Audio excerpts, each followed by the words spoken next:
আমার সাথে হাতাহাতি অবস্থা এখানে।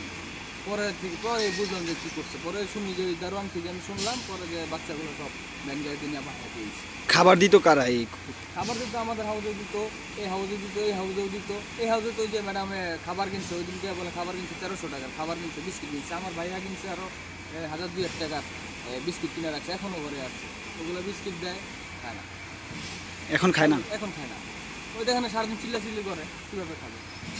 5টা বাচ্চা, চোখও ভরে নেই। বুঝছেন, এমন মানুষ এমন হলে কেমনে হয়?